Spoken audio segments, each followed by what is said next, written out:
You don't see what only you see. All right, I think we're back. Okay. Internet seems to be working okay again. All right. I was talking about perspective with everyone on Instagram, but we're going to talk about that later. Maybe tomorrow. So it's a big topic that's very, very important. What you see is not what is happening. All right. So we're back. Back to swings. Okay, having a bankroll. I think having a reasonable bankroll will help you not worry about swings so much. And that's just because if you have a huge dip in your net worth on any individual day, it's going to be quite detrimental. Now, equity in a tournament, like what I had yesterday, is not really part of your net worth. And, even then, if I lost 75K, it sucks, but it's fine. It's not going to change my life. I think that's also very important. If losing the money will not change your life in any meaningful way, that will help you not worry about it so much. Stan says YouTube went down. Yes, I have a little program here that tells me whenever I start dropping frames, which basically means the internet's not working. I have no control over the internet. I'm sorry. All right. Sometimes things are going to hit you in life, by the way, that you have legitimately no control over. For example, if you're trucking along doing good work, and then someone decides they just don't like you and starts hating on you. You can't do anything about that because some people are scumbags. And you can't do anything about that. If you are trucking along and you fall and you break your leg because of something completely unavoidable, someone runs over you on the street, you can't do anything about that because accidents happen, right? Those are swings. So, whenever uncontrollable things happen to you, understand that those are uncontrollable. And that's okay. You can't do anything about things that are uncontrollable, and therefore they should not really impact you emotionally. Bad things happen to people randomly, and good things happen to people randomly. You're going to find that quite often, if you are just a good person and create good relationships, good things will happen in your life. Things just fall in my lap all the time that are so good. Where, I just released a quiz bot. You all are talking about it in the chat a little bit. You can find it at jonathanlittlepoker.com/quizbot. I was just minding my own business, and someone who was a member of Poker Coaching said, hey, I have this technology. I think it'd be really beneficial for you and your business. It's a series of quizzes where every day people can go through a free quiz on Messenger. He made it for me. I paid him a little bit, and we're going to see if it works. And that's great, right? I mean, that's just another free piece of technology that fell right in my lap. Louis Philippe on Facebook said, that thing is awesome. Well, good. I'm glad you're enjoying it. Little tip for everyone. We separate you into cash games and tournaments right off the bat. If you click the link again, you can click the other one and go through the cash game and or tournament one again. So I think you can have two going on at the same time. You don't have a Facebook account. Well, I think you need Messenger. Messenger is slightly different than Facebook. It's owned by Facebook, just like Instagram is owned by Facebook. But it's slightly different. But you may have to sign up for Facebook. I don't know. If you don't have it on Facebook, well, it's not for you. Sorry. Everything is not for everyone. One of the people I work with actively hates Facebook. He doesn't want to touch anything with Facebook. And, that's fine. But, again, perspective is important. Everything is not for everyone. You did day one yesterday. It was pretty cool to go through the hand with you. Well, good. Good. Do you do private coaching for cash games? I do. Support@pokercoaching.com. It amazes you how much money semi-pros and amateurs actually have to play. Like Brad, Owen, and friends. Maybe he's a good player. Maybe they won money. I don't know. Listen, I'm not actually on Facebook much, but I realize a lot of people are. It's very important to understand what you like does not necessarily matter. What matters, assuming you are trying to help people and in theory get attention, you need to go where the people are, not where you want to be or where you want the people to be. The site, jonathanlittlepoker.com/quizbot, QUIZBOT. Okay. Downswings. Having a big bankroll will help because that will make it to where it doesn't impact your life if you lose. James says he was hoping to see me on the live table. Yeah, I was hoping to be on the live table too, but instead I was not. A good way to guarantee you get on the live table is to make the final table. To be fair, I didn't really have great tables in the 25K. I mean, they were tough tables. They were all good kids, but most of the good kids were not really talkative. I was the only one talking for the most part. Actually, I wasn't the only one. There were a few people who were talking. It was like a nice enough table, but it wasn't a drama table. No one's going to do anything insane. We were just all playing good, fundamentally sound poker, which, doesn't make for a good win rate. But, like when you have Leon at the table blind straddling and all this business, that's probably just better for TV. All right. Okay, downswings. When you're on a downswing, what should you do? Well, if you have a good bankroll and you have good skills, the answer is nothing. You should just continue doing what you're doing, right? Because your results do not matter. It's very important to understand. Your results do not matter that much in the short term. In the long term, they matter a lot. But you have to get to the long term. A long time ago, I was trying to break into 10-20 no-limit cash. All my friends had transitioned from sit-and-goes to cash games on Party Poker. I was having a tough time. I started at 10-20 no-limit. Seems like a reasonable starting spot. And I was talking with Tom Dwan back then, and I was like, man, I keep losing. He's like, how many hands did you play? I'm like, 5,000. He's like, oh, go play 100,000, then come back. So that's what I did. I played 100,000, I came back, and sure enough, I was a winner. Go figure. But over like that one beginning stretch, I was down like 20K, which was a lot of money, Like I was used to kind of winning 20K each month pretty consistently. Then here I lose 20K in a week, and I'm like, oh my God, this is crazy. This is terrible. And, for all I know, maybe I keep losing. But if you're smart and you work hard and you play a decent amount, you will probably figure it out. Especially if you're a little bit more selective than I was. You probably don't need to jump into 10-20 no limit. You should probably jump into, 5 cent, 10 cent no limit. But you need to put in volume and don't worry about the short run. Where can you watch that tournament? Party Poker Live. Oh, no. PartyPokerLive.com. And then there's a TV link at the top of the page. I don't think it's on Twitch. I don't know why it's not on Twitch. If it was up to me, it'd be on Twitch. But I think PartyPokerLive.com, then there's a TV link at the top of the page. You may have to sign in. They probably want you to sign in. I get that. It's very valuable to know who is watching your stuff.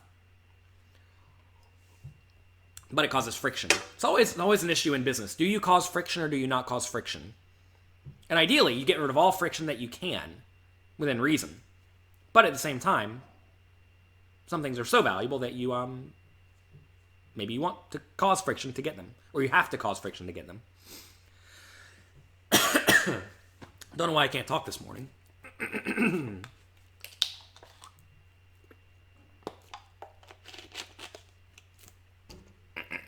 Okay. What is the best way? Give me 1 second. I'm coughing for some reason. All right. If I die on you, please call 911 if I pass out. What's the best way to compose when on tilt? Well, the first question would be, why do you get on tilt? If you don't care about the swings, you will not care about swings, right? If you don't care about the swings, you won't go on tilt and you'll be fine. Like, I can't remember the last time I've been on tilt.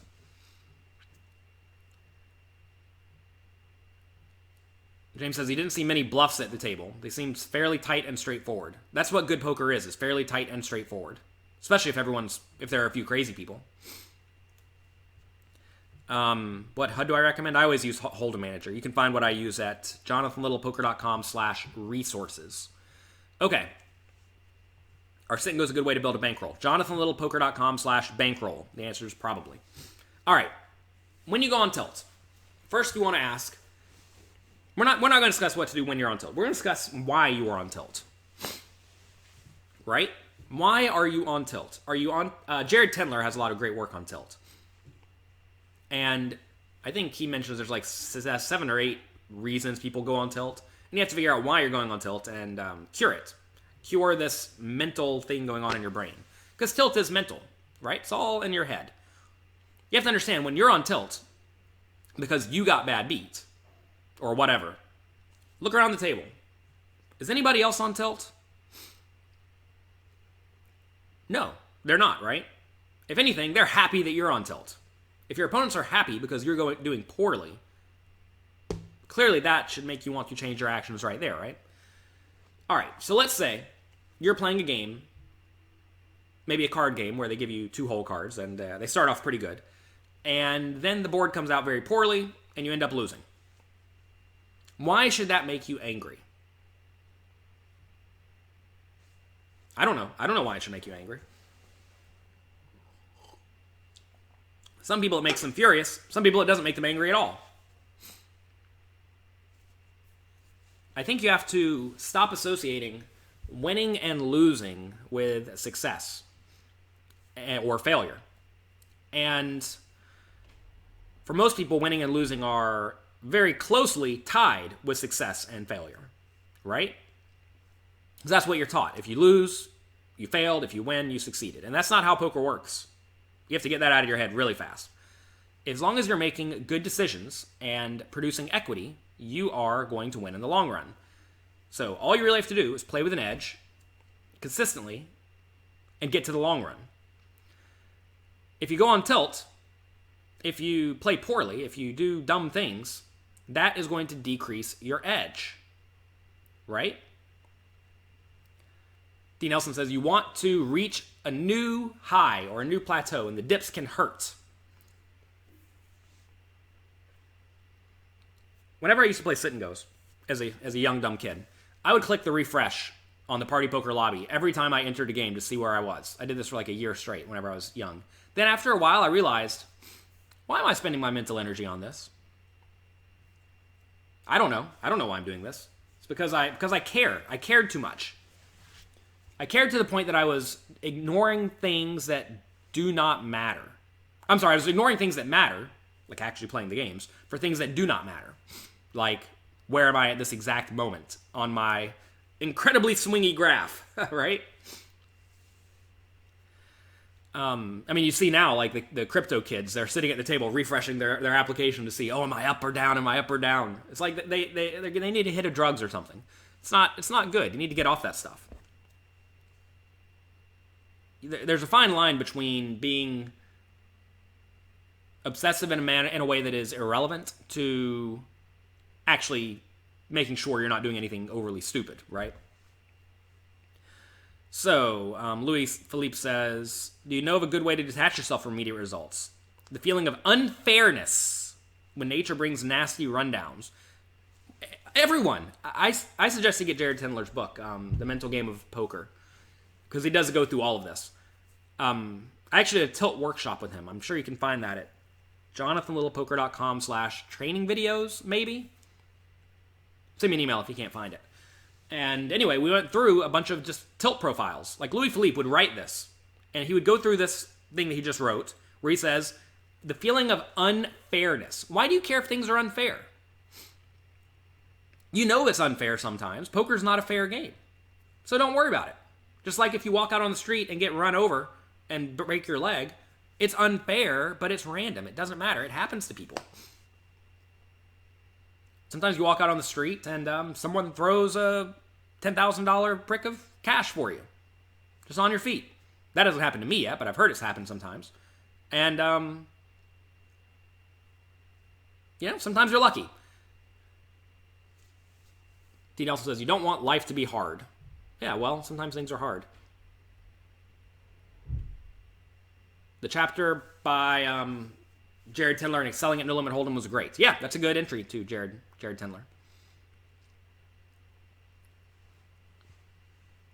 James, the answer is no. You don't want to play garbage. That's poor play. That's why cash games are so profitable. All right.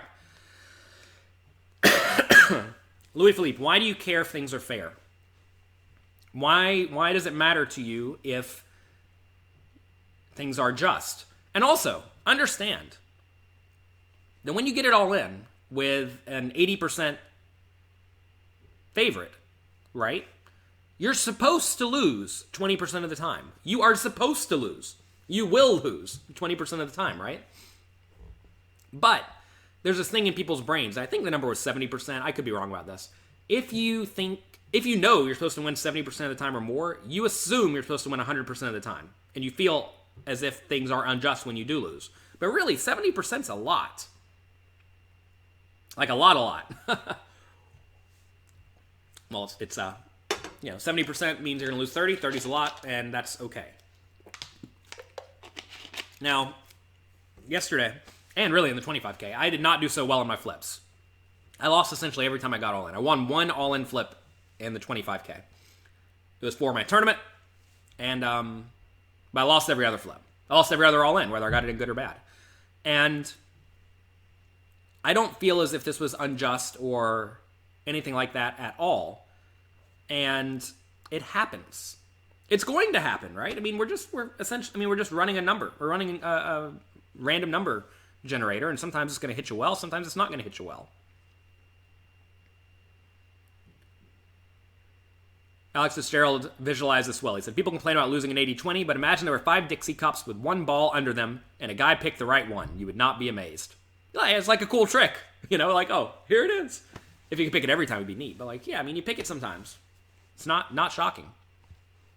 When you get aces and they have 7s, sometimes the 7 comes. How much poker is skill? Quite a bit in the long run. Not a whole lot in the short run.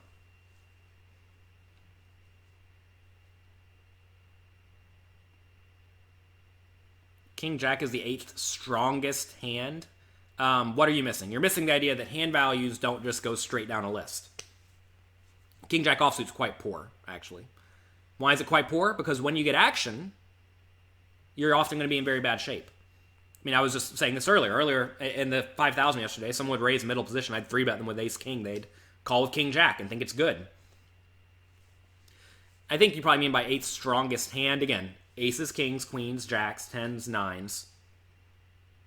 Ace-king, ace-queen, ace-jack, king-queen, king-jack. Maybe that's 11th best hand. Who knows what it actually is. Doesn't matter.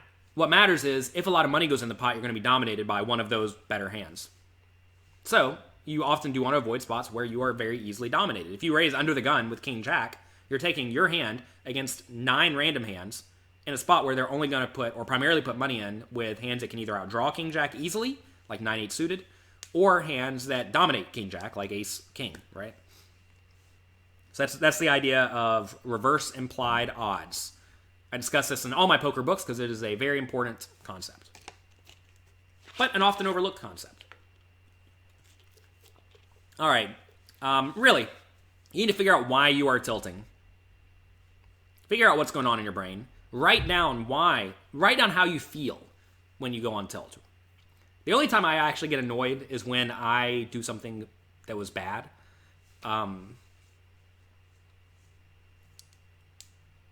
Fortunately, I don't realize things are bad until I'm away from the table usually. And so that keeps me away from that. But even then, like I realize, you have to be able to let stuff go. Like, yeah, I messed up and you move on. Fortunately, I don't really do things like misread stacks or not understand bet sizes or miss action. Like if I did that, I'd be just furious at myself all the time because that stuff is inexcusable in my eyes. But again, that's just my perspective. You have to let stuff go. You have to not be so hard on yourself. You have to realize you are going to make mistakes and you are going to do things great. And sometimes you win and sometimes you lose. Sometimes you play poorly and you get rewarded. Do you think passion for the game is one of the main reasons you've been able to outlast variance and tilt? Well, I always tell people, anything you're doing in life, ideally you would be able to do that for $0. Or a small salary. If I can make $40K a year and be a poker player and essentially not live a fancy life, but just barely get by, would I still do it? And when I was a kid, the answer would definitely be yes. I don't know if I would at this point in my life because I have other things going on. But I definitely do think that having a drive and having a strong work ethic and enjoying what you're doing makes things very, very easy to do and to stick with. If you go into poker thinking, I'm going to play poker because I want to make money, that's going to get old really, really quick. If you instead get into poker because you like the game and you want to play it and you want to play it above every other game and that's it, you're probably not going to get so bored of it.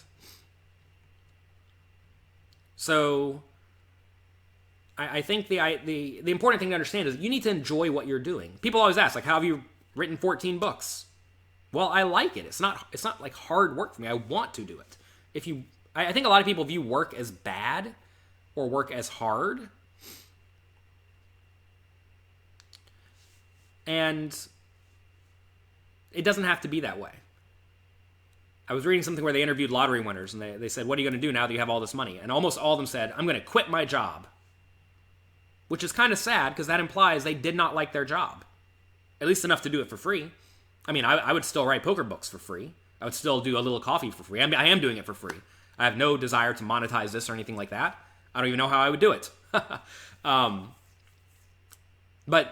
I do it for free because I like it. You know, I enjoy helping people, and I do it for free. I used to sit there and play sit and goes all day as a kid I never cashed out any money, right? I started with $50 and turned it into $200,000 and never really cashed out. Why? Because I wasn't doing it for the money. I did it because I loved it. So, find things that you love. If you don't love poker, then go find something you do love. Is it still possible to turn a small amount of money into a big amount of money? Yeah. Happens all the time. Every time I go play a new super high roller tournament, there's a new kid there who turned no money into some money. It's actually probably easier to do it today if you know the right things to do, because the programs are way better. There are many better coaching resources. And if you actually devote your life to poker, you will get good. Now, most people don't want to devote their life to poker. They want to devote 1 hour a day to poker. But if you do devote your life to poker, you can get there. It may take 10 years, right? But you will get there. And you have to understand as well, like, a lot of these people you're mentioning, they started when they were 15 years old, right? And then they broke out and became high-stakes players when they were 25. So, don't think... A lot of people think overnight successes are overnight successes, and they're not. They are 20 years of grinding away hard with no attention, no rewards, no accolades. And then they get a breakthrough.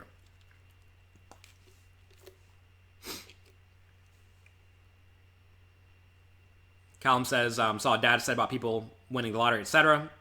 Clergy people would not leave their jobs. Teachers would not leave their jobs. Yeah, because they love what they're doing, right? If you love what you're doing, you're not going to... You don't care about the money so much. So anyway, downswings. What else can we do? Maybe you want to take some time off. Quite often you may not know that you're on tilt.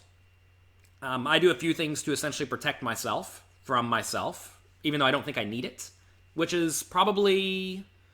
It probably costs a little bit of equity, but at the same time, it ensures we lower the downside. Like, for example, if I play live cash games, I usually cap myself at about 4 buy-ins losing. Now, when I used to play at Bellagio every day, I'd cap myself at 3 buy-ins down, which was $4,500 at 510. You could buy in for $1,500. It's hard to manage your bankroll when you have none. Go to jonathanlittlepoker.com/bankroll and read that. Also, some people are saying that they are on downswings and they've dipped below the required bankroll threshold for their game. Well, move down. You don't have to play a game just because it exists. You must be willing to move down. If you don't move down, you're not going to make it. Every good player has had to move down throughout their career at some point. I did with sit and goes. I did it hardcore, actually. As soon as I bought my first condominium, I went on a big downswing. I lost like 150 buy-ins at sit and goes, which is a lot. It's like on the upper end of what you could conceivably lose. And so what did I do? Did I move up and try to gamble? No.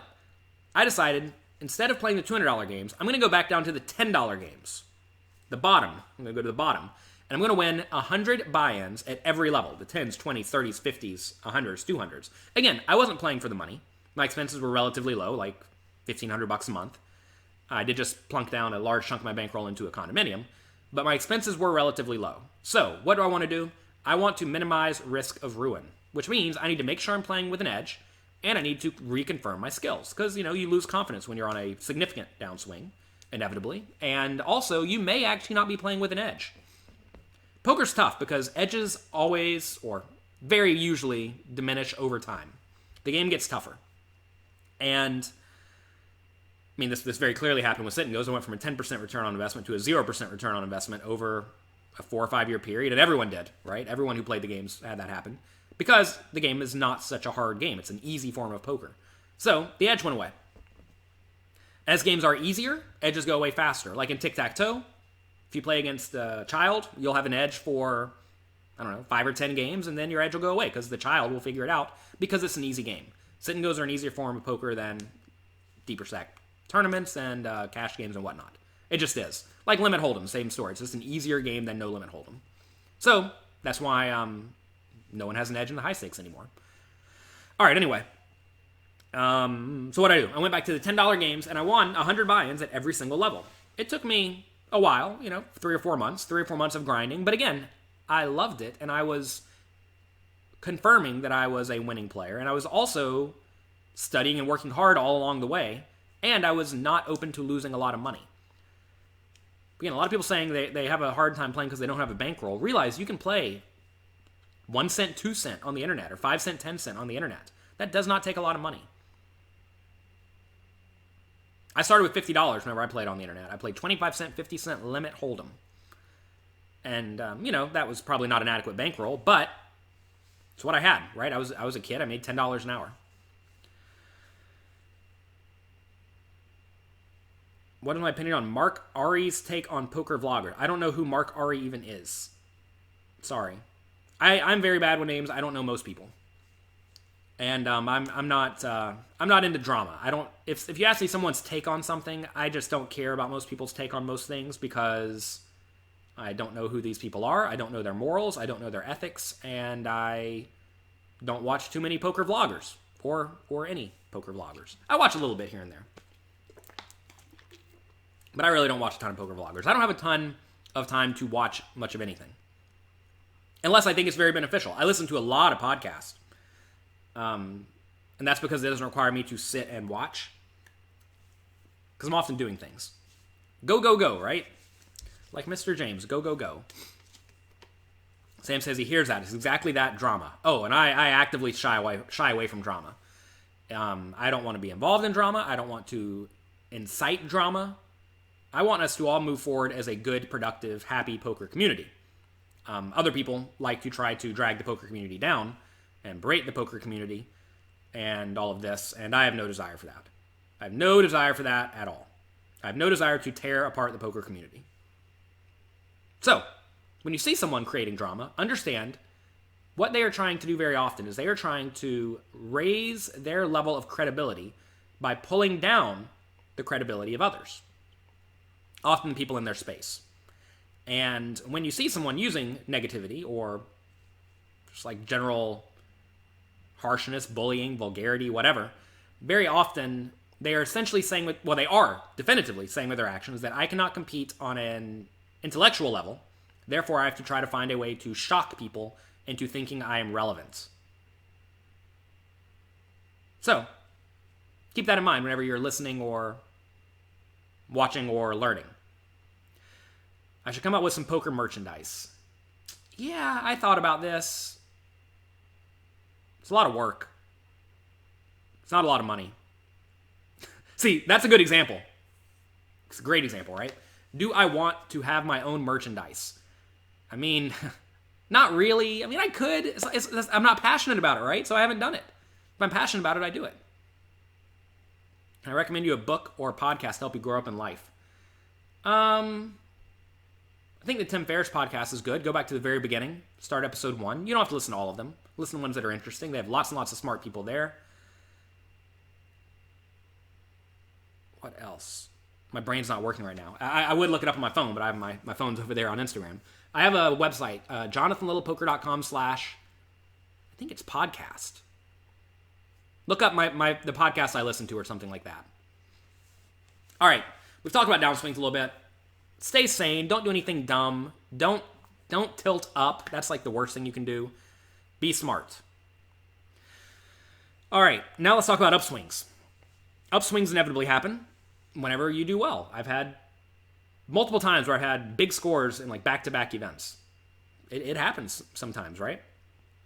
The last 2 WPTs I played, I took 8th place and 6th place. It's a bit of an upswing. Doesn't pay the bills, but it's a bit of an upswing, right? So when you are on an upswing, what should you do? this is a hard thing to tell most people to do because I don't know their life situation. But I think you definitely want to make sure you lock up some of your money.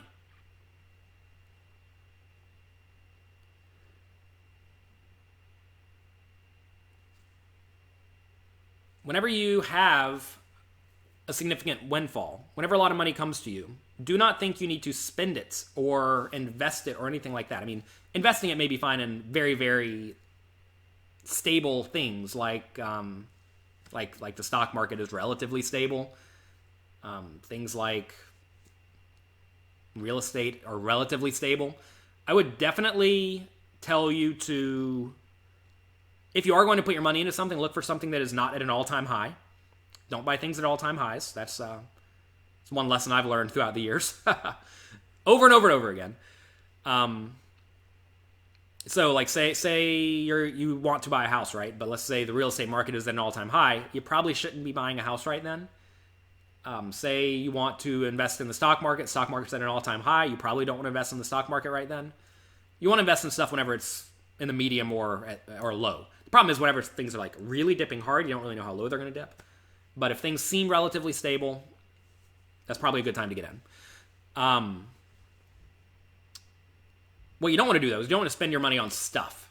This has been the downfall of many poker players. They think, probably because they watch rap music videos, that they're supposed to spend their money on jewelry and clothes and cars.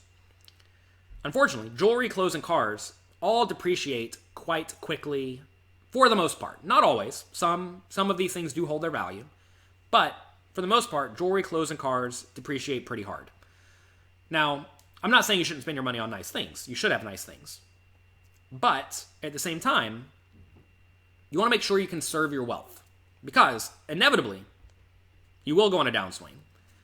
Uncle Eddie here. Good morning. Uncle Eddie, if you have any money advice, let us know.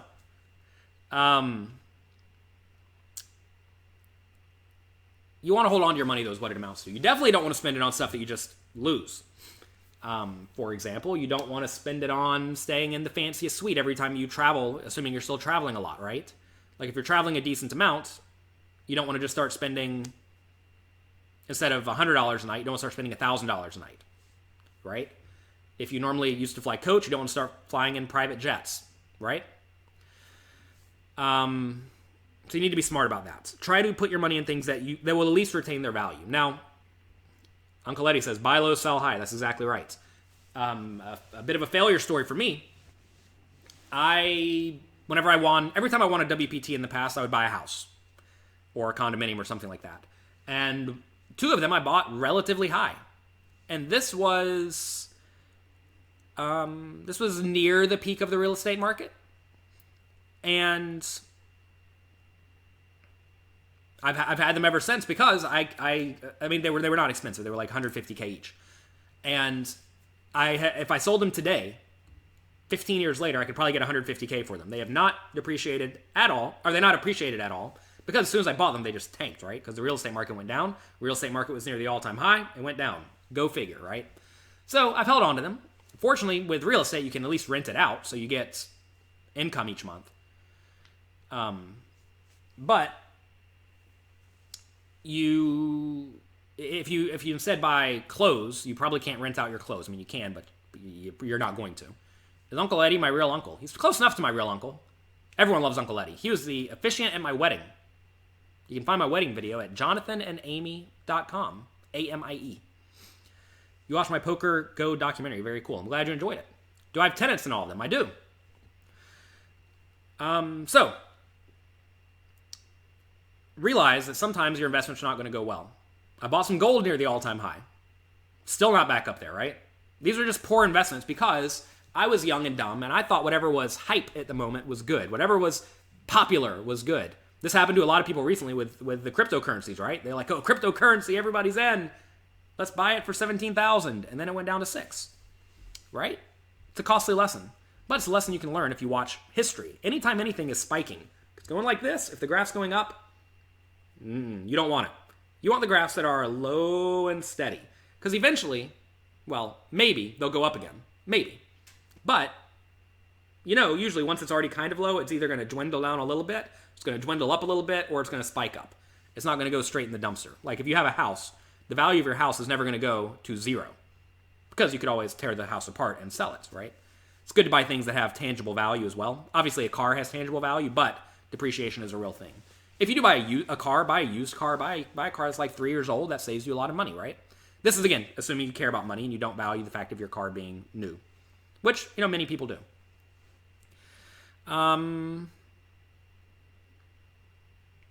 So yeah, you need to hold on to your money.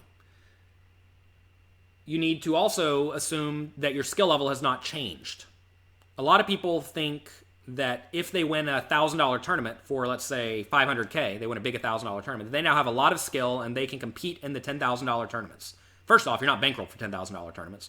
Second, just because you win a $1,000 game does not mean you're all of a sudden qualified to play a $10,000 game. You're going to be playing against different opponents. Poker is one of the tough games where, as you invest more money, your edges diminish. Usually. So, if your edges diminish, you need to be even more conservative with your bankroll. This is very different than something like the stock market or sports betting, for example, where you can invest, assuming you find people who will give you action, which you can to some extent. If you think you have an edge in these things, and you know you do, you can invest about as much money as you can, which is going to allow your bankroll to grow continuously. But with poker, your winners are capped, which is why poker is not necessarily the best game to attempt to get rich at. You'll get a hold of a lot of money, but you're never going to become a 100 millionaire from playing poker. It's just not going to happen. I mean, maybe for a few people it'll happen, but for most of you it will not happen.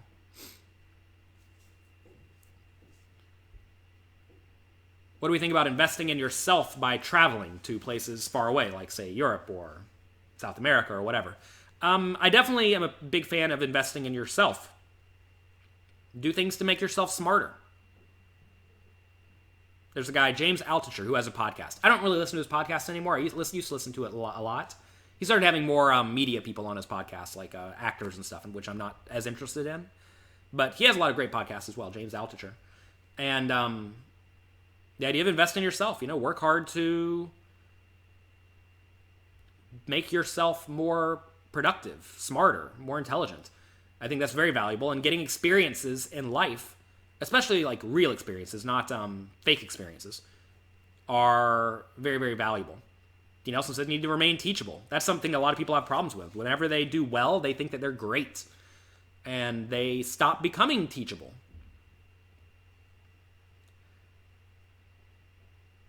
Go to jonathanlittlepoker.com/resources. I'm not sure what you mean resources folder. This is a website. jonathanlittlepoker.com/resources. Hold'em Manager is right there. Just use Hold'em Manager.